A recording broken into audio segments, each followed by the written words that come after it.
Buenos días Tegucigalpa, buenos días Comayagüela, San Pedro Sula, Olancho, Santa Bárbara, Santa Rosa de Copán, donde sea que usted no esté viendo esta mañana. Hoy es ya jueves 18 de junio del año 2026. Estamos ya terminando el mes de julio, cercano ya para el final del mes de junio y cercano ya del mes de julio, así que esos que nos gusta los memes de julio, pues viene esa temporada del año que es como la Navidad para los que les gusta la Navidad. Vamos a ver, está pasando algo bien interesante en el mundo. La historia a veces le gusta jugar esas ironías, ¿no? Se está firmando actualmente ya un acuerdo de paz entre Estados Unidos e Irán. Durante décadas, el Medio Oriente ha sido una región donde la guerra parecía seguir un patrón conocido. Un ataque provocaba una respuesta, la respuesta generaba una escalada y finalmente las grandes potencias intervenían para impedir que el conflicto desestabilizara el resto del mundo.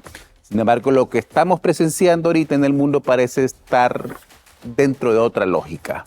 Esta guerra que vimos entre Estados Unidos, Israel e Irán no solo enfrentó tres ejércitos, también puso a prueba el uso de la economía, la energía, la diplomacia y la tecnología como instrumento de poder.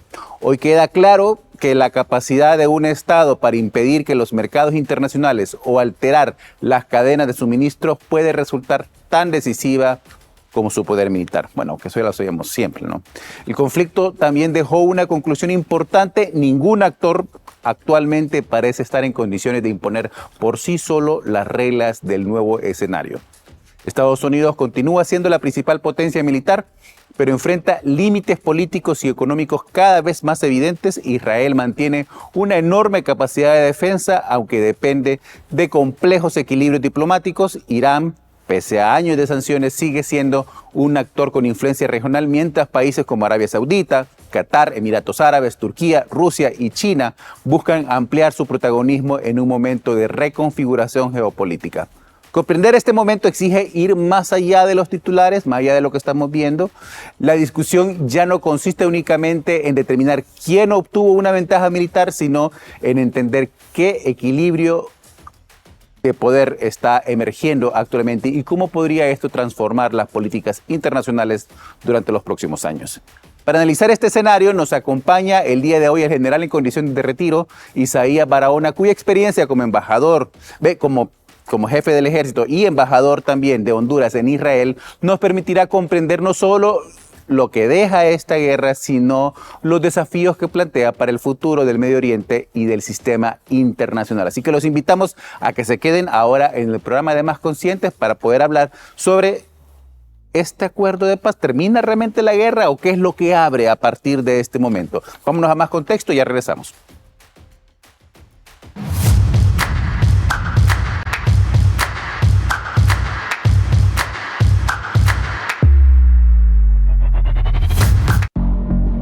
Durante las últimas horas, el mundo ha recibido con alivio el anuncio de un acuerdo preliminar entre Estados Unidos e Irán para detener las hostilidades que, durante más de 3 meses, mantuvieron a Oriente Medio al borde de una guerra regional de consecuencias imprevisibles. Pero la pregunta más importante quizá no sea si terminó la guerra, sino qué tipo de paz está comenzando. El acuerdo establece un alto al fuego de 60 días y la reapertura del estrecho de Hormuz, una vía por la que transita cerca del 20% del petróleo que consume el mundo. También abre un nuevo proceso de negociación sobre el programa nuclear iraní y un eventual levantamiento gradual de las sanciones económicas.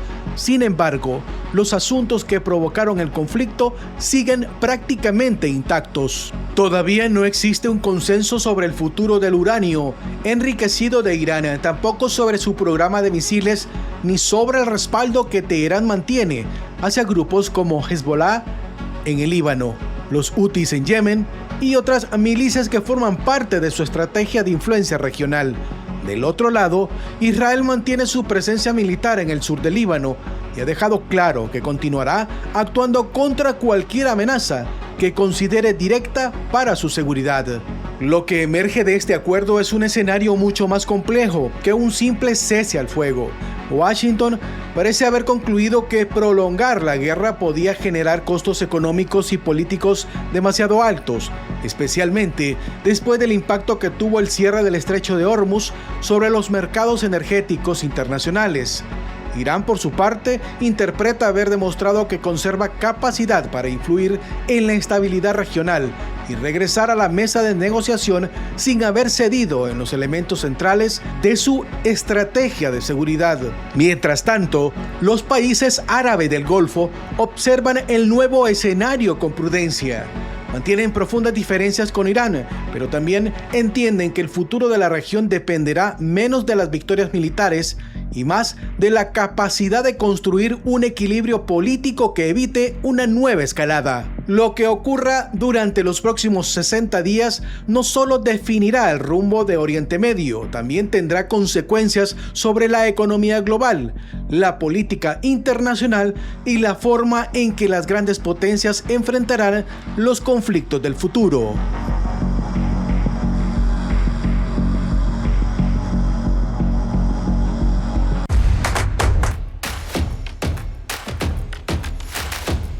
Gracias por continuar con nosotros. Usted está viendo Más Conscientes de ICN. Esta mañana surge ya la noticia de la firma del acuerdo, este acuerdo de paz, este armisticio, ¿no? Porque todavía no hay un acuerdo plenamente, es una negociación que llevará 60 días, según se ha informado, que posiblemente se extienda un poco más. Las negociaciones a ese nivel tienden a ser bastante complejas entre Estados Unidos e Irán. Israel, que forma parte de este conflicto, no necesariamente está en esa mesa de negociación. Ellos tienen otra condición más compleja porque ellos están en el territorio, porque ellos son los que están recibiendo los ataques, porque tienen al par al Líbano con Hezbollah y adentro del territorio a Hamas como parte de esos ejércitos proxies, esos aliados de Irán que ha ido creando en los últimos 45 años en la región. Entonces, hoy se firmó el acuerdo en el Palacio de Versalles. Aquellos que somos fanáticos de la historia sabemos que otro acuerdo se llevó a cabo ahí precisamente hace poco más de 100 años. ¿Y qué consecuencias tuvo eso también para la humanidad? No sabemos, no sé si esto será una de esas ironías de la historia que nos dirá que nuevamente tiende a repetirse en otro escenario o realmente será el inicio de un nuevo cambio. Las condiciones que generaron la guerra, que comenzó el 7 de esta guerra, por lo menos el 7 de octubre del año 2023, siguen presentes, siguen ahí, y eso es precisamente parte de lo que nos lleva a discutir, a conversar el día de hoy con el general Isaías Barahona. Él es general de división en condición de retiro del Ejército de Honduras, fue embajador de Honduras en Israel y vicecanciller de la República, especialista en seguridad, defensa y relaciones internacionales. Analista también la geopolítica del Medio Oriente desde su experiencia militar y diplomática. ¿Quién mejor en Honduras para poder conversar con nosotros esta mañana y que nos ayude a entender qué es lo que está ocurriendo en esa zona del mundo? Y ya vimos el impacto que tiene también en nuestra economía, en nuestra vida política, el cierre del Estrecho de Hormuz. Por lo tanto, también es correcto preguntar qué implicaciones tiene este acuerdo que estamos viendo para nuestro país. Buenos días, general. Buenos días. Bueno, primero agradecer la invitación. Usted tiene razón. Me llamó la atención la cita sobre Versalles, ¿no? Porque efectivamente vale la pena pensarla. Aunque el escenario es distinto, claro, y las razones son distintas, Versalles va a seguir siendo importante y puede ser que hoy recobre o se revista de una importancia no igual, pero sí en la misma dirección. Lo que nos está diciendo el suceso de ayer, decir que hay un acuerdo de 14 puntos y que comienza una forma de distensionar la región, ya es un paso hacia la búsqueda de, no voy a decir de una paz estable, porque en la región la experiencia dice que no hay una paz estable, pero sí a una tregua más larga o a un acuerdo que comience de alguna forma a limitar y a reducir esas razones de conflicto que son las que han hecho que se elevara la confrontación. Israel tiene sus propias razones, Irán tiene las suyas, Estados Unidos la tiene y el resto de los vecinos tendrán cada uno su propio set de razones. al final el problema es que las razones son opuestas unas con otras Claro. y terminan Y en no hay la... espacios de conciliación tampoco, No. porque son vitales, son Así es. existenciales. Usted mencionaba, por ejemplo, un detalle, decía Israel no es parte de la negociación. Nunca ha sido, no tiene una negociación abierta con Irán. Con Irán lo que tiene es una especie de duelo continuo. O sea, cualquier movimiento que sea amenazante de uno o el otro va a responder. Y ese ha sido el juego por mucho tiempo. ¿Y coincide usted? Algunos analistas dicen de que este acuerdo muestra también cómo hay una ruptura entre Estados Unidos e Israel en cuanto a cómo procesar este conflicto. Bueno, sí, se puede interpretar como que hay una ruptura. En el fondo no la hay.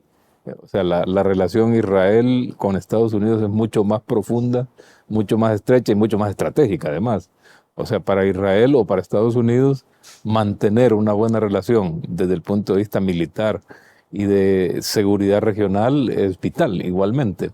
O sea, la capacidad de los Estados Unidos sola, aunque puede tener grandes efectos en uno de los objetivos, en este caso en Irán, en detener programa nuclear, en detener los efectos de un gobierno que es hostil para la región y para los mismos Estados Unidos, la presencia de Israel le da una capacidad enorme, o sea, le permite, de hecho, es uno de los actores principales en la capacidad de presión militar, en la capacidad de producir la inteligencia necesaria para que las operaciones sean seguras y tengan los efectos importantes. Así que en este punto, en el punto de la negociación, aquí la asimetría, digamos, de las razones por las que Israel está en la guerra, por las que Estados Unidos estaba en la guerra, hace que aparezca un hilo aparentemente de desacuerdo.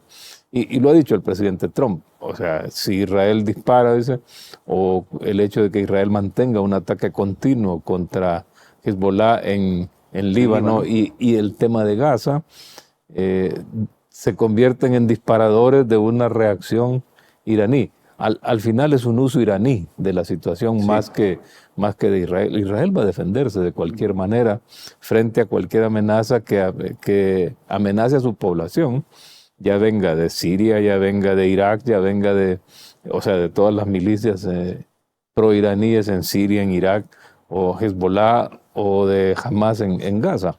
Así que está listo para defenderse y va a responder, porque esa es su responsabilidad. Evadirla sería peligroso porque estaría dando lugar a que los eventos conviertan bajas en su país y para Israel su baja o la vida de sus personas tiene un valor extremadamente alto. Están dispuestos a cualquier confrontación por eso. Vamos un poquito atrás en este conflicto general porque me interesa un poco, porque podemos afirmar que este conflicto que hoy está llegando a uno de sus fines, no a su fin simbólico por lo menos, en la participación de Estados Unidos, inicia el 7 de octubre, el sábado 7 de octubre de 2023 o 2024.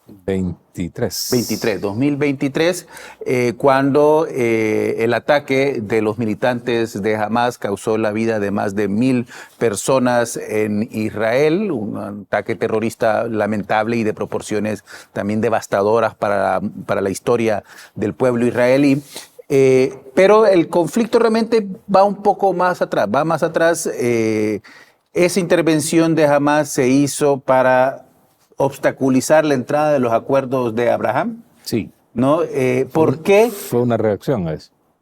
¿Por qué se vincula a Irán con Hamas y con el intento por parar los acuerdos de Abraham? ¿Qué había en esos acuerdos que afectaba a Irán? Bueno, los acuerdos de Abraham lo que hicieron fue mejorar la relación entre los países del Golfo, principalmente Arabia, Bahrein, Qatar, con Israel. O sea, abrieron líneas de comunicación válidas, se firmaron los acuerdos y hay un intercambio ahora entre ellos. Existe diplomático, existe ese intercambio, es decir, ahí comenzó a nacer una vinculación que eventualmente va a estar en contra de Irán. ¿Por qué? Porque Irán tiene una definición clara con respecto a Israel. Para Irán, a Israel hay que desaparecerlo, hay que borrarlo. O sea, su definición de qué es lo que va a hacer con Israel no es someterlo, no, es desaparecerlo. Lo dicen, lo han dicho muchísimos de sus líderes continuamente. Entonces, cuando se generan estos acuerdos durante el gobierno anterior de Donald Trump, produce para Irán un alineamiento distinto del comportamiento de los países del Golfo con los que comparte el mismo Golfo Pérsico, el mismo estrecho de Hormuz, y además de eso comparte la estabilidad de la región o la inestabilidad de la región. Así que claro, inmediatamente se convierte en un conflicto en donde países, potencias del Golfo, que no necesariamente eran aliados de Israel, en este caso podrían ser, por lo menos neutrales, lo cual no es cierto. En general van a apoyar por una razón, porque la amenaza regional no es Israel, es Irán. O sea, el que Irán tenga un proyecto nuclear es una amenaza para todos. No hay que olvidar que en esa región tenemos varios imperios históricos. Tenemos a Turquía como imperio, tenemos a Grecia como imperio, tenemos a Egipto como imperio en su tiempo y a Irán. Entonces, y Arabia Saudita, que también tiene una influencia. Sí, pero Arabia nunca fue imperio. O sea, tuvo componentes imperiales, pero no dominó toda la región en forma general. Egipto lo hizo. Irán sí, Irán impuso su Imperio persa. Claro, Irán impuso, o sea, el imperio persa. Entonces, Irán conserva esa mentalidad y además de eso, el tema religioso de los chiitas Y los sunis. y los sunis crea un conflicto con los del Golfo, pero además de eso con el judaísmo. Entonces, ahí hay una confrontación que tiene más de 2, 3 capas, ¿ya?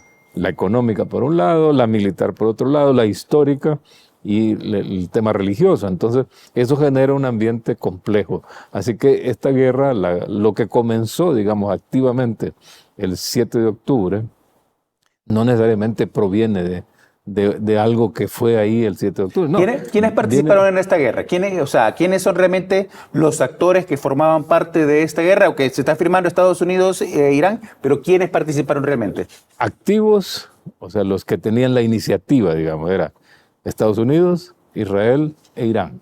Los tres podían decidir maniobra militar, ataques militares, blancos. Esos eran, digamos, las cabezas de cualquier tipo de acción que ocurriera. Los proxies de Irán, como Houthis, como Hezbollah y como Hamas en Gaza, respondieron también a ese tipo de demanda, digamos, de Irán. Por supuesto que tanto Israel como Estados Unidos atacaron a todos estos proxies simultáneamente. Los países del Golfo fueron usados como rehenes porque están en medio. O sea, Qatar, Bahrein, el mismo Arabia, recibieron fuego porque están ahí y porque son aliados de Israel y de los Estados Unidos principalmente. Entonces, no fueron los que iniciaron y no dispararon como iniciativa. Si lo hicieron, que en la mayoría de los casos fue defensa aérea, fue para defenderse del ataque de Irán. O sea, tenían roles, no voy a decir pasivos, pero sí roles de un segundo nivel en el conflicto. Seguramente eran de primera línea en el procesamiento de la inteligencia. Claro. Ahí sí, porque están en la zona, porque tienen sus servicios de inteligencia desplegados. Seguramente eran importantes en el tema económico y en el tema del manejo de la situación de la exportación del petróleo, porque son productores de petróleo. Entonces, conocen la estrategia, conocen los mecanismos, conocen la forma de hacerlo. Así que, en ese sentido, eran parte del conflicto, pero en uno de los lados positivos, digamos, de cómo mejorar las condiciones resultantes del conflicto. Podemos hablar que este acuerdo que se está firmando actualmente en Versalles, ¿termina la guerra o crea las condiciones para que haya un reacomodo, para que el conflicto continúe de otra manera? No, es una pausa, nada más. Una especie de tregua muy, muy delicada, muy frágil al final, porque cualquier evento, cualquier movimiento de Irán que no responda a los 14 puntos y a la expectativa de los 60 días, va a alertar a Israel, primero a Israel, va a alertar a los Estados Unidos. El despliegue de tropas no se va a mover, nadie se mueve por ahora. Todo el mundo lo que va a hacer es observarse. El despliegue de inteligencia va a crecer, ellos van a sentir la inteligencia de Estados Unidos, la inteligencia iraní, la inteligencia israelí y otras inteligencias que no son parte del conflicto también están ahí. Como los rusos. Están los rusos, los chinos, los indios, porque son afectados directa o indirectamente. Entonces, están ahí, todo el mundo está observando lo que va a pasar. Entonces, no se trata de un acuerdo de paz, todavía no hay un acuerdo de paz. La guerra en el fondo sigue ahí, hay una tregua. ¿Se desplaza a otro escenario ahora como esta guerra híbrida de desinformación y digitales? Seguramente va a haber, pero yo no creo que una guerra híbrida, o sea, de desinformación vaya a tener mayores efectos en lo que está acordado. Puede tener efectos internamente en Irán, por ejemplo, porque su población es menos informada y ellos tienen el dominio de la comunicación interna. Seguramente va a tener impacto ahí. Fuera de Irán no creo, el mundo está informado, los países del Golfo están perfectamente informados, el resto del mundo igual. Pero vamos a elecciones en Estados Unidos también. Bueno, esos son ya, digamos, escenarios colaterales, ¿no? Claro, Estados Unidos va a cuidar su imagen, no puede aparecer Estados Unidos aquí y no tendría razón, como un perdedor, porque no es... Y lo detengo ahí para que vayamos a la pausa, porque al final vamos a responder la pregunta: ¿quién gana, quién pierde en esta guerra, en este acuerdo que estamos viendo ahorita en Versalles? Y eso es importante para poder saber un poco qué es lo que se abre a partir de aquí. Usted está viendo Más Conscientes de ICN y ya regresamos.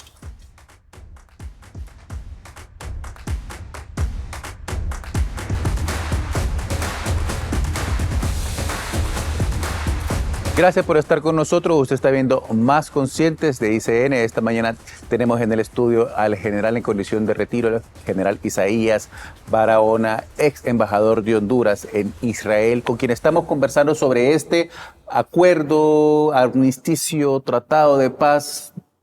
Ahí habrán distintas formas de llamarlo según como quieran ser evaluados de una parte también. Vamos a ver, Israel logró efectivamente, al inicio de esta guerra, descabezar, decapitar el régimen iraní, ¿no? Y eliminar realmente mucha de su infraestructura militar, tanto en Irán como Líbano y en otras regiones que son importantes para la estrategia militar de Israel. Estados Unidos logró reabrir ahora el estrecho de Hormuz, un estrecho que se mostró vital para la economía global. 20% del comercio del petróleo mundial pasa por ese estrecho. Eso cambió también, y lo vemos aquí en nuestro país, en el costo de los combustibles. Estados Unidos también, un país acostumbrado a combustibles muy baratos, de repente había presión combustible, la gasolina, el precio de la gasolina comenzó a presionar políticamente. Este es un año de elecciones para Estados Unidos y eso podía costarle tanto el Senado como el Congreso en Estados Unidos. Entonces, podemos decir que ahí fue un logro por parte del gobierno de Donald Trump. Irán también logra mantener su régimen político, se mantiene intacto, su control sobre el territorio, control sobre la población. No se ha acordado todavía el desmantelar el acuerdo nuclear, el plan de desarrollo nuclear, no se ha desmantelado todavía el asunto de los misiles balísticos que son vitales dentro de la estrategia de Irán. Entonces, ¿quién gana? ¿Quién gana en este acuerdo?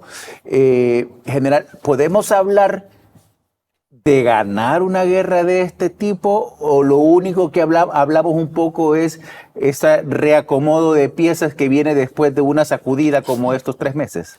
Mire, así como se volvió la guerra misma más compleja, igual la paz se vuelve más compleja. O sea que identificar paz no es tan simple como lo fue, digamos, en otras guerras hace 200 o 300 años o en las guerras del siglo pasado. Primera Guerra Mundial fue fácil identificar quién ganaba y quién perdía, porque al final un ejército se rindió, otros no. Segunda Guerra Mundial lo mismo.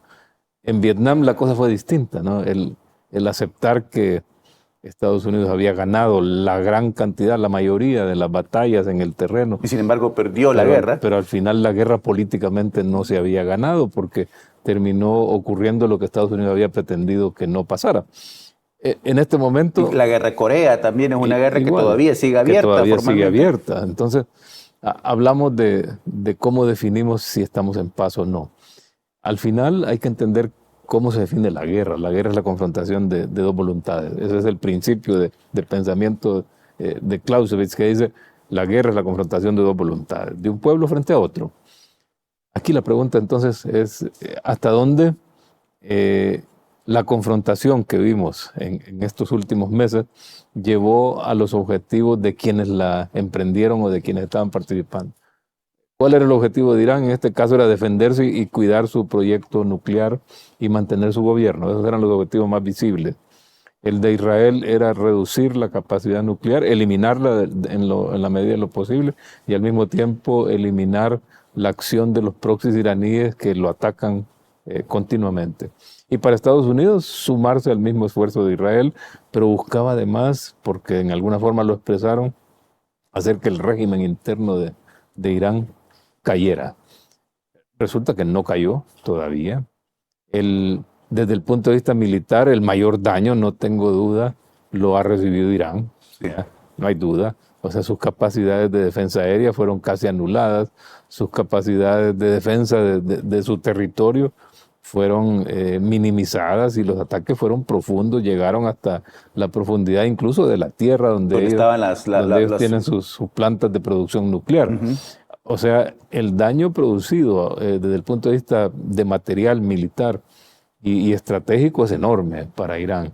Irán va a tratar de que eso no se note para mantener, digamos, el ascendiente de control de su gobierno sobre su población y mantener la imagen de que sigue siendo una potencia que efectivamente lo es. Tiene recursos, va a recuperarse en algún lapso de tiempo. Estados Unidos logró, junto con Israel, ese objetivo. Pero al final de cuentas también Irán tenía otros recursos, por ejemplo el bloqueo de Hormuz. Ese es un recurso que seguramente era parte de la planificación, había sido visto por Estados Unidos, estaba calculado de alguna forma el efecto, el impacto que iba a tener en la economía global, en la economía incluso de la misma agricultura por el tema de los fertilizantes, los costos del transporte, el riesgo, los seguros que pagan las empresas que hacen el transporte del combustible, todo eso sabían que iba a cambiar, a subir y que iba a tener efectos en la política interior de los Estados Unidos. O sea, no les ha sorprendido, estoy seguro. Quizá los cálculos no eran tan precisos, pero los efectos eran conocidos.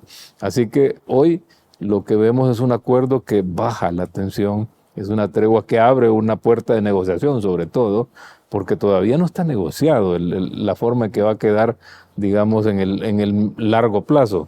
Está negociado cómo paramos ahora para ir a negociar los 60 días y buscar los acuerdos. Irán va a tratar de que su programa nuclear no sea parado, de que se le permita seguir... Que se le levanten las sanciones para poder recuperarse. Que se le levanten las sanciones, que se le permita el uso económico de sus recursos para poder recuperarse también al interior, recuperar su población. Israel va a buscar, sin duda, cómo sostener su seguridad. Israel no tiene un problema económico. Mantener el control del sur del Líbano también, que es uno de los temas que dice que no quiere ceder. No, y no va a ceder porque todo es tan próximo. Ahí hay que estar ahí para ver que todo está cerca. Usted puede estar viendo al otro lado lo que está pasando. O sea, es muy fácil atacar por la configuración física del país y donde está su población. Entonces, la garantía que el ejército de Israel le ofrece a su pueblo es intocable. Israel no va a permitir que eso... Es un buffer zone, una zona de amortiguamiento. Sí, ¿no? Y el ejército está decidido, digo, el Estado tiene una decisión total y permanente de proteger a su población. Entonces, cualquier amago, cualquier movimiento, cualquier desplazamiento, por ejemplo, de abastecimientos que vengan de Irán o que hayan estado ubicados ya en Siria, bajo control de las milicias iraníes en Siria o en Irak, y que se pretenda mover para reforzar a Hezbollah, va a recibir un ataque seguramente de parte de Israel. No sabemos cómo, pero el más frecuente es a través de fuerzas aéreas. Lo mismo va a pasar si los hutis en la península arábiga también atacan. O sea, Irán tendrá que hacer un esfuerzo enorme para controlarlo. Tampoco ya es vimos fácil. Que Israel también ha mostrado en este conflicto una capacidad también de crear de ataques que no habíamos visto, como el ataque que ocurrió con Hezbollah, la forma en que descabezó casi toda la estructura de Hezbollah, los ataques que Con hubo los para Vipers. con los Vipers, los ataques que hubo contra los líderes también del régimen de Irán, eso va a seguir siendo parte. Entra también ahora para una guerra, una disputa para controlar políticamente Siria y Líbano como regiones vitales para la seguridad israelí. Eso es permanente. Israel no cambia esas líneas, no las va a cambiar.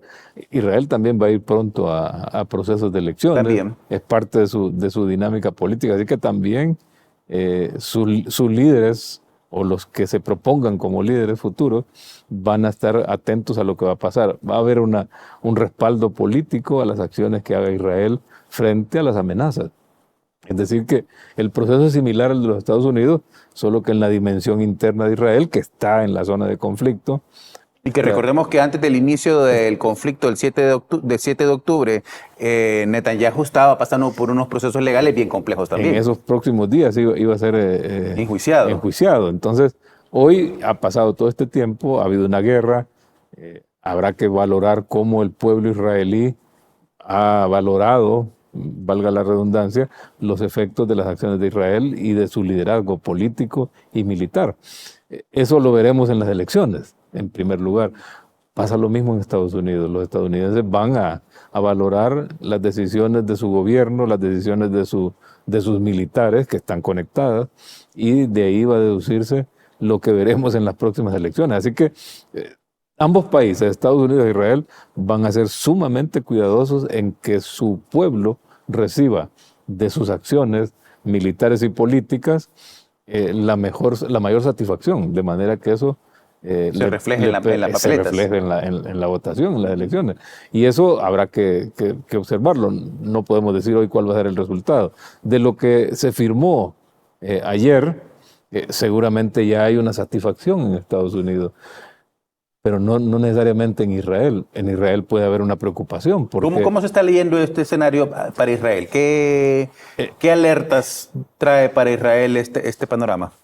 Yo creo que Israel en este momento se convierte en la pieza más expuesta al final, porque recordemos lo que pasó en la primera invasión de Estados Unidos a Irak, cuando Irak disparó todo lo que pudo contra Israel.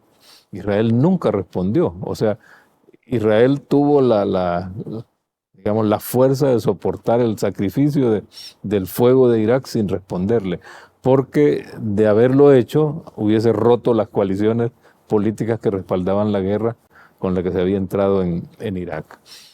Así que hoy no necesariamente es el mismo escenario, pero en alguna forma también tendrá que estar midiendo hasta dónde llega la capacidad de sacrificio sin que eso perjudique la presencia política de sus líderes al interior, para asegurar que el proceso político interno es positivo, pero al mismo tiempo asegurar que un adversario, Irán directamente o cualquier otro, no tome una ventaja que luego lo posicione en una posición más difícil, en donde tenga que entrar a usar más una fuerza militar más desplegada, mayormente desplegada. Entonces, el juego para Israel no se parece exactamente al de Estados Unidos. Estados Unidos tiene otras libertades que no las tiene Israel.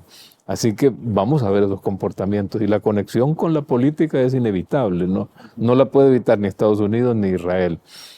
Aquí el que queda tranquilo es Europa, que aunque tiene una buena relación con ambos, no es parte del conflicto. De alguna forma es beneficiario directo del acuerdo, sin que le cobre casi nada. Y por eso se ven tan contentos en la fotografía, ¿no? Es posible. Sí. Pero ellos tienen su propio conflicto en Ucrania. Ellos tienen su propio conflicto en Ucrania, pero no se altera su situación por la situación, o sea, por la firma de este acuerdo. Al contrario, le beneficia porque el petróleo va a salir a un costo, es más predecible, la economía se va a estabilizar y el riesgo de que, aunque Irán puede atacar a alguno de los países europeos, baja sustancialmente. Entonces, Europa va a sentirse un poco más cómoda con este acuerdo, o sea, con este inicio de acuerdo, porque es un inicio. Lo mismo pasa con la India, lo mismo pasa con China, que están allá sin ser actores directos dentro del conflicto en Oriente Medio. pero por supuesto que son beneficiarios directos, así que sí les interesa entender y ser parte de alguna forma, directa o indirecta, del resultado de los próximos 60 días. Ese resultado los va a beneficiar o los va a afectar. Y recordemos acá un detalle interesante, importante. Hubo mucha presión de Estados Unidos e Israel de querer arrastrar Europa hacia este Europa conflicto. se resistió. Europa resistió porque tiene un elemento particular que no tiene Estados Unidos. La población árabe en Europa es muy grande. Tiene un espacio político enorme. Entonces, él iba a afectar, o sea, la cantidad de árabes que hay ahora, o personas de descendencia árabe, o vínculos con los países árabes, en países como Alemania, como Francia, como Inglaterra, Holanda es muy alta, no podían darse el lujo de entrar a una guerra. No, hubieran tenido un conflicto interno. Porque habría un conflicto interno también. Entonces, eso resuelve esas tensiones para Europa, y esa es una de las razones por la cual también estaban presionando para que este acuerdo se diera. Así es, Europa no iba a entrar en el conflicto, no le convenía. Y de repente al mismo Estados Unidos tampoco le convenía, porque no iba a entrar en una forma decisiva. O sea, de repente no era el mejor aliado para este conflicto.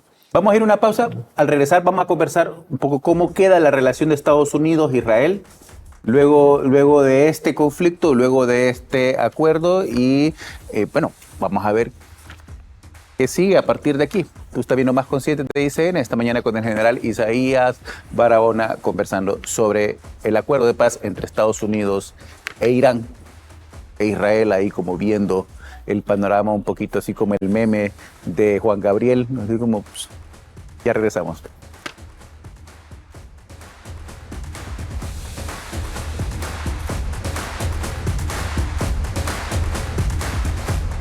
Gracias por estar con nosotros. Usted está viendo Más Conscientes de ICN. Esta mañana estamos conversando con el general en condición de retiro, Isaías Barahona, sobre este acuerdo que se está firmando esta mañana en Versalles, que pone fin a la escalada, al conflicto, a la guerra que tenía cerrado el estrecho de Hormuz entre Estados Unidos e Irán.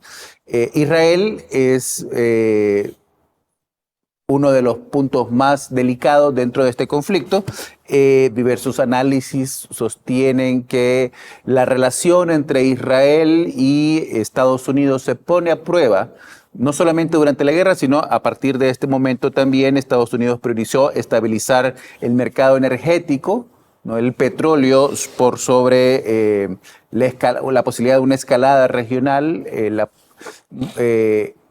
la posibilidad de intervenir de una manera más abierta. Israel no necesariamente está a favor de que se cierre el conflicto en este momento. Hay presiones desde Israel para continuar el conflicto, porque para ellos tiene otras dimensiones también esta guerra que no las tienen necesariamente para Estados Unidos. Pero hay elementos también en general que es importante identificarlo aquí, ¿no? La puesta a prueba de la tecnología, mostrar operaciones quirúrgicas precisas, sí, ¿no? La capacidad de poder atacar los subterráneos donde estaban las bases nucleares que hasta hace poco eran invencibles, intocables, ¿no? Sí. Eran intocables. La capacidad de inteligencia que ha mostrado Israel durante todo este conflicto, como dijimos en el segmento anterior, de aniquilar completamente Hezbollah, ahora sí, está en un proceso de reconstrucción de esa milicia en el Líbano, pone también imposible no compararlo con la otra guerra que está ocurriendo en otra parte del mundo, la guerra entre Rusia y Ucrania, y la incapacidad de Rusia de poder causar un daño vital a Ucrania, un país que entró con toda la intención de descabezar, y no pudo. Entonces, ¿cómo queda esta alianza Estados Unidos-Israel en este conflicto? Bueno, yo creo que hay que reconocer primero que la relación de Estados Unidos con Israel no es nueva, es histórica, de larguísima data, y es tan fuerte que seguramente es capaz de resistir hasta desacuerdos superiores a los que podrían ocurrir ahora, que no hay, O sea, ha habido menciones porque Estados Unidos estaba negociando con Irán, con el apoyo de otros países de la región, la tregua. Y durante eso se produjeron algunas escaramuzas o algunos intercambios de fuego entre Israel y Hezbollah en Líbano. Pero su relación no está en peligro. Su relación va a seguir fortaleciéndose. Van a encontrar el mecanismo correcto para, no solo para justificar, no, sobre todo para defenderse. O sea, Israel no va a aceptar así nomás una especie de sacrificio que ponga en riesgo su posición estratégica. O sea, un disparo no es un cambio de posición estratégica, pero una maniobra de otra naturaleza que debilite a Israel no es aceptable y no le conviene al mismo Estados Unidos. Así que, sin duda, ambos países van a encontrar una solución estratégica y política que les permita sostener los acuerdos que se vayan generando, que no sacrifique la seguridad de Israel, en principio, pero al mismo tiempo que no sacrifique el éxito político de la guerra para el otro contendiente que es Estados Unidos. Irán va a buscar una forma de cómo presentar los resultados de la guerra a su favor.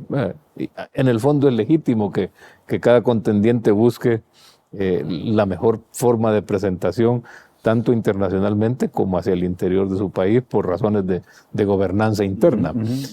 Así que ese escenario lo vamos a ver, pero no visualizo yo una fractura significativa en la relación de Estados Unidos con Israel ante el conflicto. Al contrario, creo sin duda alguna que aunque Israel no está en el escenario de la negociación, sí está dentro o sí está en una negociación continua con Estados Unidos para asegurarse que lo que se negocie no le perjudique. O sea, sería ilógico pensar que es de otra manera. No podría, o por lo menos dar las señales de alerta, están negociando esta cosa, eso nos afecta, no lo vamos a aceptar, no lo vamos a tolerar. Es parte de la información con la que va Estados Unidos. ¿Israel tiene capacidad de maniobrar solo en esta región? ¿Hasta qué punto puede hacerlo sin contar con el respaldo activo de Estados Unidos actualmente? Mire, yo creo que o sea, no solo creo, en realidad lo hemos visto. En los años 80, Irak estaba desarrollando armas nucleares, Israel fue y las destruyó. No detuvo todo el problema, o sea, armas de destrucción masiva era. Lo mismo pasó en Siria. Israel tiene capacidad de operar solo y atacar a Irán, atacar a Siria, a Hezbollah, a cualquiera de sus adversarios inmediatos. Pero de forma continua cuenta con el respaldo de los Estados Unidos. Es posible que haya divergencia en algún momento por razones digamos, del orden estratégico de algunas acciones, pero siempre se va a recibir, digamos, de parte de Estados Unidos un apoyo sustancial para que Israel mantenga el orden, porque si se pierde esa capacidad, lo que vamos a ver es un Israel mucho más activo. Y eso puede complicar a la región entera. Entonces, una forma de evitar que la región se convierta en un escenario de una guerra totalmente fuera de control es asegurar que la combinación de capacidades de Israel, que es una pieza que está ahí presente en la región, con los Estados Unidos, que también está presente, pero con una política distante, porque no está ahí en la zona. Entonces, esa combinación siempre tiene que producir equilibrio. Y para hacer eso, necesariamente van a tener que encontrar una forma de tener una política coherente, aunque haya diferencias, y compartir los riesgos de alguna forma. ¿Qué hizo que Estados Unidos se metiera a esta guerra? Porque todo este momento, hasta este año, hasta febrero, Estados Unidos había estado como respaldando siempre, pero como un observador distante. ¿Qué hizo que Estados Unidos se metiera directamente ya y dijera, tenemos una guerra con Irán? Yo creo que no es así. Estados Unidos siempre ha estado ahí. Y siempre contener a Irán y evitar que el régimen iraní sea un agresor activo y exitoso contra sus vecinos de la región, siempre ha sido un objetivo de Estados Unidos. Ahí ha tenido la Quinta Flota y el Comando Central, eso es permanente, eso no cambió. Y esas fuerzas no han estado ahí solamente por tener presencia, no. Están activas en inteligencia, activas en relaciones políticas, o sea, hay una actividad permanente para contener cualquier escalamiento de la tensión normal que hay en la región. Entonces, no, hoy no estamos viendo un evento singular. Este no es un comportamiento singular de las potencias en la región. El comportamiento de los países del Golfo responde a lo que siempre han estado haciendo. El comportamiento particular de Arabia es el mismo. Estados Unidos es una continuidad de lo que ha estado haciendo durante todos los años anteriores. Así que no veo en este momento un acuerdo distinto. El acuerdo es el mismo. El acuerdo es cómo evitar que Irán alcance armas nucleares, que siga siendo una amenaza para los países del Golfo, que obstruya la circulación del flujo del petróleo y que ponga en riesgo a Israel en particular. ¿Puede Estados Unidos detener una operación israelí? ¿Puede Estados Unidos parar a Israel cuando definen un objetivo específico? Ya ocurrió eso. Como decíamos, en la primera invasión de Estados Unidos, no de Estados Unidos, fueron muchos países de una coalición a Irak. Estados Unidos no respondió nunca y fue una decisión seguramente también respaldada o hasta a solicitud de los mismos Estados Unidos para que no se rompiera la coalición con la que iban a entrar en Irak. Entonces, la posibilidad existe, ya se probó. Habrá que ver ahora cuál es el nivel de riesgo que tiene Israel o que siente Israel y que percibe su población, y considerando además toda la nueva gama de tecnologías, porque lo que hablamos hace un momento fue hace más de 30 años, hoy hay tecnología que puede permitir acciones preventivas que desarmen la necesidad de tener que entrar en acciones directas de naturaleza letal entre Israel y en este caso Irán o alguno de sus proxies en la región. Así que podemos ver un comportamiento distinto, pero desde el punto de vista de voluntades, de intención y de necesidades, sigue siendo el mismo problema. Sí, eso no va a cambiar. Sí. Podrá cambiar la forma de hacerlo. O sea, Israel, usted mencionaba hace un rato que todos los días pensamos en Roma. Israel aplica eso. No es que me lo han dicho, es que hay que verlo, ¿no? Dice, quiere paz. Yo he estado en Israel. En Israel la gente quiere vivir en paz. Creo que es uno de los países que más quiere vivir en paz porque le toca vivir en guerra. Entonces, el que vive la guerra está más consciente, su instinto y todo, su percepción está más consciente de que la guerra es un problema y quieren vivir en paz para poder desarrollar otras necesidades humanas que son conocidas en el mundo, que otros las tenemos, digamos. Entonces tienen claro que para vivir en paz solo tienen un camino, y es prepararse de la mejor manera para enfrentarse en la guerra con cualquiera, que eso les deja dormir en paz. Así que tiene las capacidades y tiene la voluntad y la concepción ideológica de que la guerra solo se puede eliminar con una capacidad de derrotarla. Vamos a la pausa. Al regresar vamos a hablar un poco sobre el estrecho de Hormuz. No es la primera vez en una guerra de la historia que se utiliza el ambiente, la geografía como un arma política. Eso es lo que ocurrió en este caso, pero queremos saber un poco cómo fue y qué impacto tiene esto ahora en la economía a partir de este punto. Usted está viendo Más Conscientes de ICN.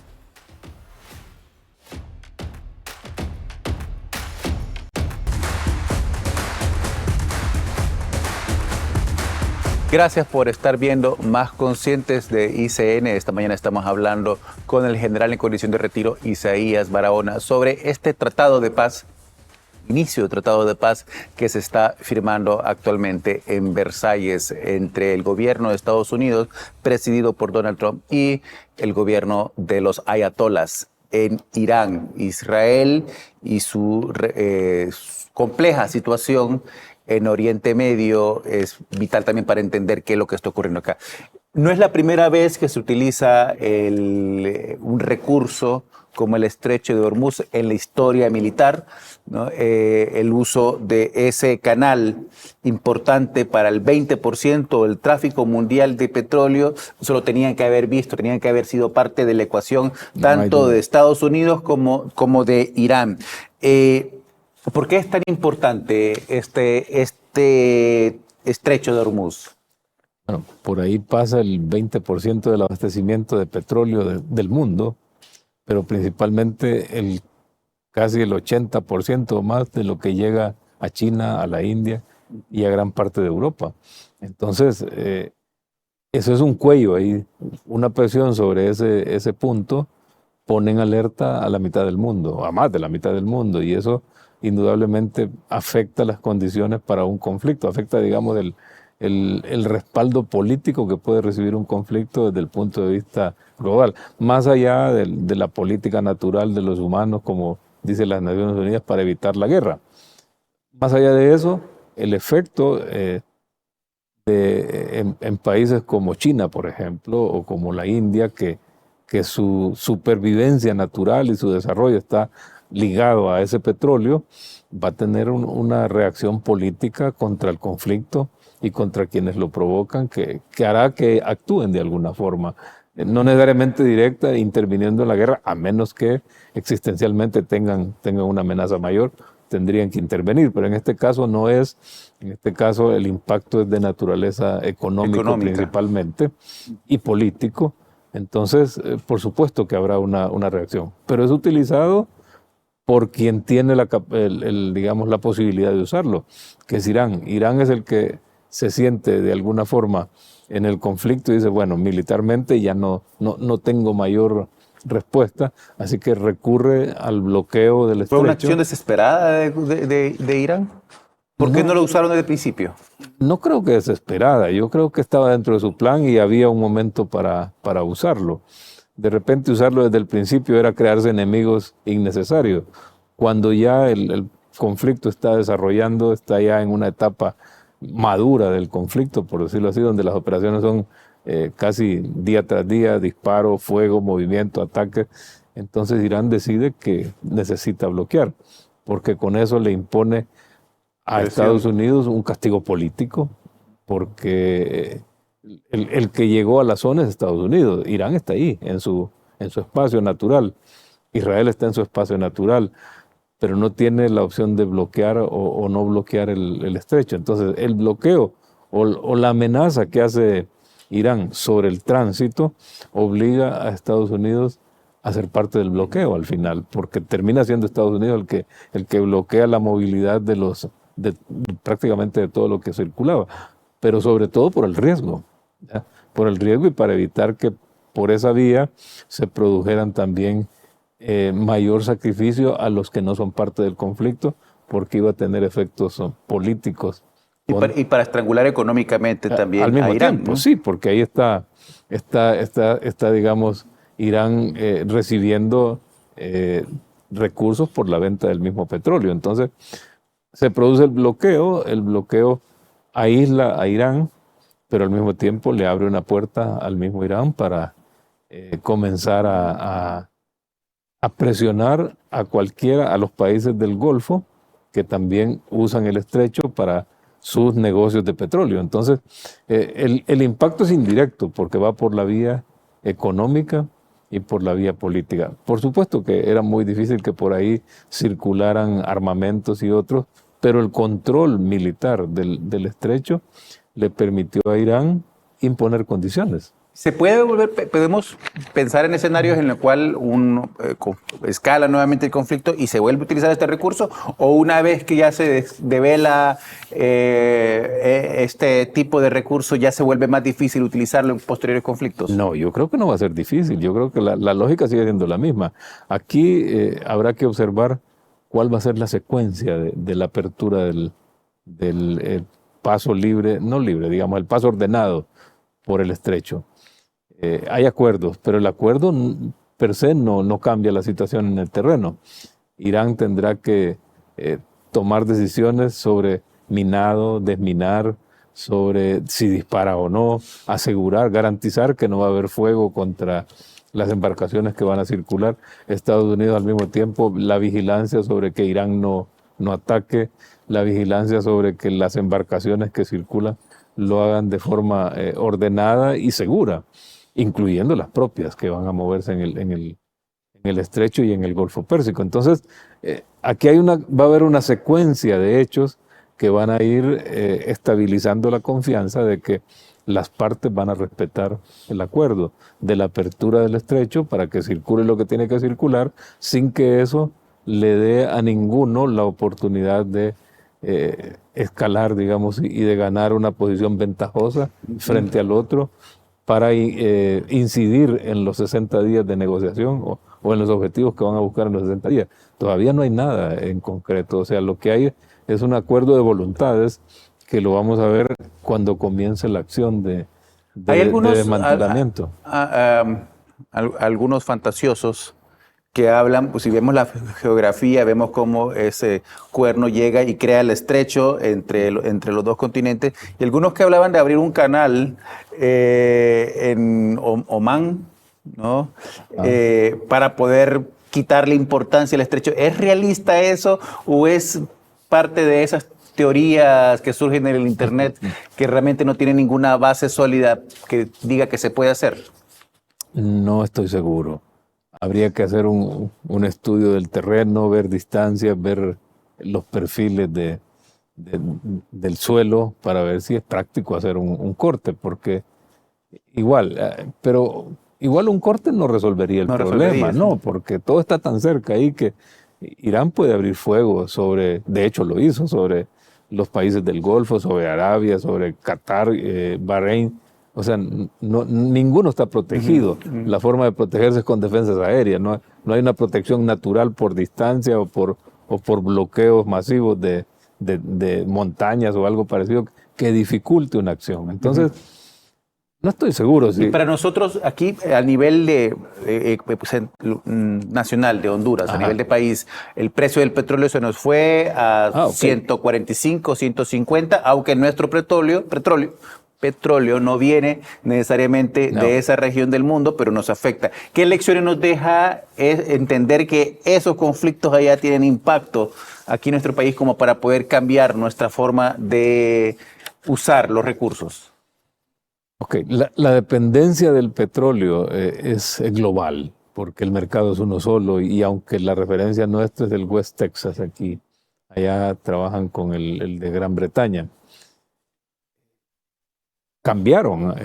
Ayer bajaron a 78 y 75 dólares el barril. Pero no es estable porque el conflicto todavía no está resuelto. O sea, las razones del conflicto todavía siguen ahí, van a ir a esta negociación. Los países más afectados son países que no producen o los países que más consumen. O sea, las dos variables son importantes. O sea, países que más consumen, como la India y China, son afectados directos por el bloqueo en Hormuz. Y países como los centroamericanos, que no producimos petróleo, excepto Guatemala, que tiene una producción, pero igual no resuelve toda la necesidad, sí nos vemos afectados directamente con lo que pase en ese bloqueo o en cualquier situación en el Golfo de México o Golfo de Estados Unidos, como dijo Donald Trump. Golfo de América. Entonces, lo que nos manda es a que tengamos políticas de desarrollo energético que dependan menos del petróleo. Asegurar, por ejemplo, que tenemos más energía renovable, solar, hidroeléctrica y otras, para que esa factura se reduzca y que lo único que quede de alguna forma sujeto a ese vaivén o a esos riesgos posibles de bloqueos del mercado de petróleo sea el transporte terrestre, que también se puede volver eléctrico en gran medida con trenes, con vehículos híbridos. O sea, las políticas nuestras de importación deberían empezar a preferir soluciones menos dependientes de petróleo. Cambiar la matriz energética le reduce la capacidad de maniobra a Irán en futuros conflictos. Sin duda. Vamos a una pausa comercial más. Al regresar vamos a hablar sobre qué pasa con uno de los puntos que fue vitales para iniciar este conflicto, el programa nuclear iraní. Ya regresamos. Usted está viendo Más Cositas de ICN esta mañana con el general en retiro Isaías Barahona.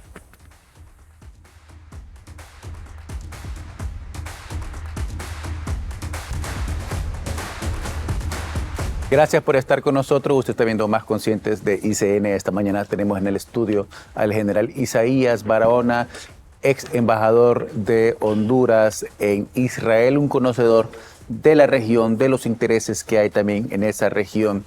Con él estamos conversando sobre este acuerdo de paz que se está firmando en este momento en Versalles y las implicaciones que tiene eso para el resto del mundo. El programa nuclear iraní fue uno siempre de los principales objetivos militares y políticos de este conflicto. Desde un principio fueron los puntos a donde atacaron. Aparentemente se logró reducir en gran medida la capacidad de este programa. ¿Por qué es tan importante para Irán el programa nuclear? Bueno, Irán busca de alguna forma convertirse en la potencia regional dominante. Ese es su objetivo. Pero al mismo tiempo, al ser dominante, también genera una condición de defensa natural, porque va a poder responder a cualquier desafío regional o fuera de la región. Así que su proyecto nuclear es para entrar en la liga de la competencia nuclear, como lo es actualmente, bueno, sin que lo haya aceptado Israel, como es la India, Pakistán, que están en su zona. Rusia más allá, China más allá, que son los que están ahí en la zona. Entonces, Corea está muy lejos, Corea del Norte, pero es parte de ese club de poseedores de arma nuclear. Las armas nucleares son, en algunos casos, habilitan una diplomacia más exitosa. En otros casos restringen las operaciones militares. Rusia tiene armas nucleares, pero no las puede usar con Ucrania así nomás. En el momento en que lo haga va a cambiar el escenario de Europa y del mundo entero. Entonces Irán busca tener un arma nuclear para poder imponer condiciones en negociaciones y en los acuerdos que se van a regular en la región. Eso no es del agrado de Israel, por supuesto, pero tampoco de los países árabes. Los vecinos, sí. De los países árabes, porque además, desde el punto de vista étnico, son distintos. Aquellos son persas, estos son árabes. Aunque unos son musulmanes, aunque todos son musulmanes, unos son chiitas y la otra son mayoría suní. Entonces, ahí tienen conflictos de otra naturaleza que se verían afectados con la posesión de armas nucleares. Ese es un factor, pero hay otro, y otro del que casi nunca se menciona. Ha habido proyectos nucleares de otros países. Sudáfrica tuvo un proyecto nuclear, pero bajo presiones de Naciones Unidas decidieron eliminar su proyecto nuclear. Argentina tuvo un proyecto nuclear también con la intención de llegar a las armas nucleares, pero llegaron al mismo acuerdo de no vamos a producir armas nucleares. Brasil tenía también. Ha habido otros proyectos de armas de destrucción masiva, como ya lo mencionamos, en Irak y en Siria, y fueron destruidos por acción militar directa. Entonces, cuando vemos a Irán buscando, la primera pregunta es, ¿cuál ha sido el comportamiento de Irán frente al resto de sus vecinos? Bueno, primero es agresivo. Sudáfrica no era agresivo con nadie. Argentina, mucho menos. Brasil tampoco. Desmovilizaron su intención nuclear.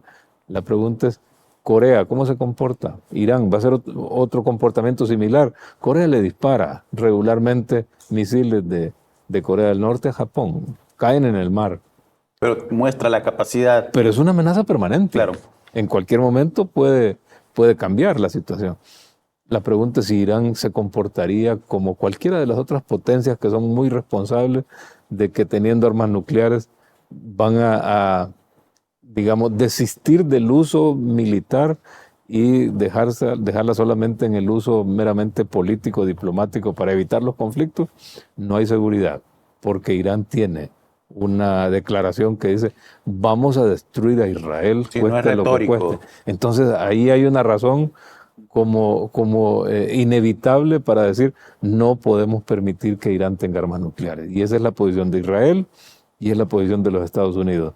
Europa, aunque tenga la misma posición, no la va a decir, porque tiene los otros ingredientes que hablábamos hace un momento de la presencia de una población árabe, en algunos casos chiitas, en otros casos suní, pero población que de alguna forma no estaría muy conforme con una manifestación tan abierta de una situación como esta. Aunque tiene su propio conflicto ahí con Rusia, pero Rusia ya es, de alguna forma, un país responsable con la posesión de su arsenal nuclear. Entonces, no vemos un riesgo mayor en todos los demás, más que el riesgo sobre todo de un defecto mecánico, un defecto de los sistemas, como pasó en Chernóbil y otros que han ocurrido, o lo que le pasó a Japón cuando el tsunami, que no son temas de conflicto, sino que más bien son temas de cooperación, que eso es lo que produjeron. Las armas nucleares evitaron una guerra al final de cuentas. Así que en este caso, el que Irán la tenga no necesariamente refleja la posibilidad de que vaya a evitar un conflicto. Al contrario, es probable que al tenerlo... Y cuando vimos el inicio mayor. de esta guerra, pudimos ver cómo de lo primero que hizo Irán fue precisamente atacar a todos los vecinos, claro, con el ánimo de para meterlos a la traerlos guerra, al conflicto. ¿no? Se resistieron, de hecho no entraron en la guerra más que en su despliegue de inteligencia, pero no le respondieron a Irán. Los únicos que siguieron disparando contra Irán fueron Israel y Estados Unidos. Así que fue posible desde el punto de vista político contener a estos otros afectados colaterales y permitir que las operaciones siguieran sin mayor efecto. Pero el punto es que hasta este punto todavía la capacidad de Irán de producir armas nucleares no está aniquilada, está detenida, está dañada. Seguramente la va a restaurar. Para eso va a necesitar lo que ha conseguido con el acuerdo y lo que va a conseguir con el de los 60 días, que es recuperación económica, recuperación política interna, que le va a permitir otra vez reestructurarse y poder volver. Y vamos a ver cómo los otros países también intentan bloquear que eso ocurra. Tengo la última pausa. Al regresar, la pregunta con la que cerramos el programa es, ¿estamos ante una nueva guerra fría en la región? ¿Se acaba el conflicto o cómo esto va a mutar para los próximos años? Usted está viendo Más Conscientes de ICN esta mañana con el general Isaías Barahona, aquí en el estudio. Ya regresamos.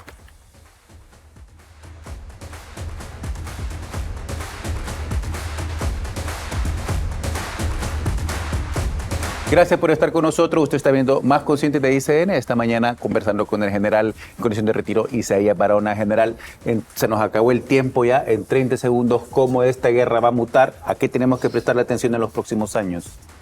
Bueno, una pregunta bien compleja para 30 segundos. No, siempre hay una respuesta corta para... La guerra no va a cambiar en términos de su naturaleza. Va a seguir siendo cruel y va a seguir siendo agresiva y va a seguir teniendo bajas y daños. Esa va a ser la naturaleza de la guerra. Hasta ahora no se ve un cambio, pero va a cambiar la forma de hacerlo. Vamos a ver una penetración enorme de tecnología, vamos a ver un desenvolvimiento de la guerra o estructuración en distintas capas, incluyendo las nuevas tecnologías, incluyendo el control de la mente de las personas. O sea, habrá dimensiones nuevas y formas nuevas de hacer la guerra que nos van a llevar, si no necesariamente a conflictos abiertos, posiblemente a otro tipo de otro tipo. Guerras híbridas, está de moda el concepto, así que vamos a ver comportamientos de guerras híbridas. Un detalle importante es que en los conflictos hoy vamos a ver actores no estatales, como narcotraficantes, como traficantes de personas, traficantes de... Ya dentro de este nuevo conflicto. Porque tienen un poder enorme. Sí. General, muchas gracias. Se nos acabó el tiempo. Gracias por habernos acompañado esta mañana. Gracias a usted también por haber estado con nosotros. Nos vemos mañana a las 7:30 de la mañana aquí en Más Conscientes. No hay tiempo para más. Quédese con nosotros. Vienen inmediatamente los doctores. Doctor Talks sigue después de este programa. Yo soy Oscar Estrada. Hasta mañana a 7:30 de la mañana. Ya tenemos el tema. Hay ya autoridades electorales interinas. Ya vamos a hablar de eso mañana. Gracias por estar con nosotros. Esto fue Más Conscientes.